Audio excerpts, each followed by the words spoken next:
and welcome to the Middlest, our Patreon-only show where we talk about the episode with the exact middle user rating. We want to see what the show looks like at its exact average, because every show has highs and lows, but spends most of its time in that big middle. That big middle, baby. I'm Joseph Fink. I'm Meg Bashner, but you knew that because you're Patreon members. Well, you could also be listening to the 5-minute preview. You could be listening to, and hey guys, welcome. Welcome, and why don't you listen to the rest? It's good. That's good. That's good. Just listen to the rest. That's good. There's good stuff back there, I swear. This is season 2, episode 15. Ellie. Yep. Season 2, episode 15. Ellie. So the Surgeon General is on a radio show and is asked about marijuana and explains. She answers correctly that it is less dangerous medically than, for instance, alcohol.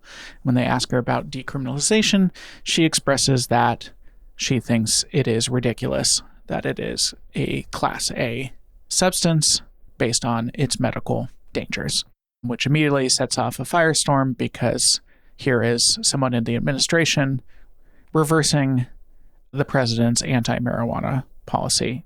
She doesn't see it that way. She sees that she's a doctor and she has a responsibility to answer honestly and give correct medical information, which she did. But then things get even more complicated when the president's middle daughter, Ellie, who this is the first time we've ever seen her in the show, she is in medical school and is close to the Surgeon General, who is her godmother. And she calls a newspaper, I don't think we hear which one, it's just like a major newspaper, and without prompting, and tells her that the president will not fire the Surgeon General, which he had been planning to do, but now his daughter is out there giving a quote that he will not.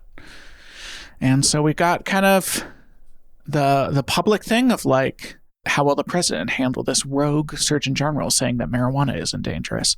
And how will he handle his daughter, who is publicly defying him? Yes, which is interesting because we learn more about the relationship. Ellie is the middle child and I guess has always felt that her siblings were favorited by her father. And this was one of the things, I guess she's speaking out to get his attention in addition to also defending her godmother. And then the president has the sobering reality check about their relationship because he doesn't realize that his daughter hates him. And he doesn't realize that his daughter is aware that she is not the favorite. But she is because, yeah.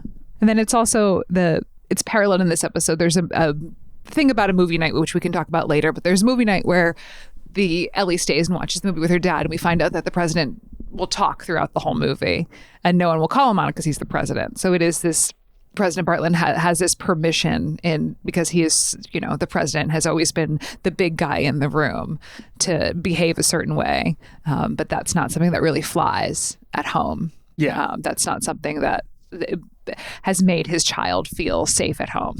So.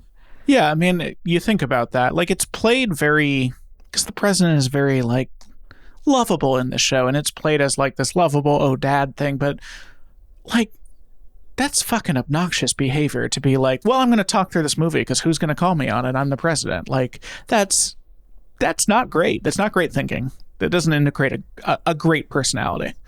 Yeah. There's also, so this is the episode we start out where the president's in Tokyo. So there's this fun little bit about the time difference, about what that all means. And yeah, they're all trying to figure out the time difference. And then CJ points out that there is a clock on the wall with POTUS's current time. And that's why it's there. Yeah.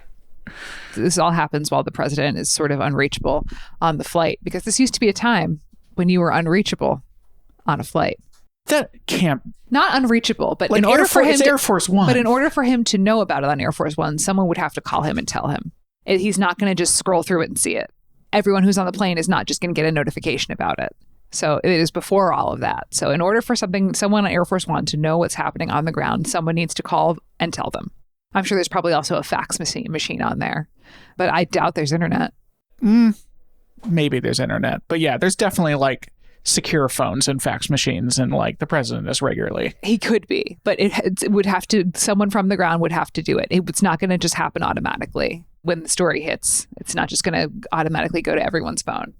So yeah, so that happens. He's on the plane, and there's another issue that's going on is that there's this movie that they asked to screen at the White House, and Charlie said no. He just didn't think the president would be all that into it. But then as a result, this starts off of a firestorm because a conservative newspaper is also against this movie and congratulates Jeb Bartlett about being against this movie. So there's that situation that's going on.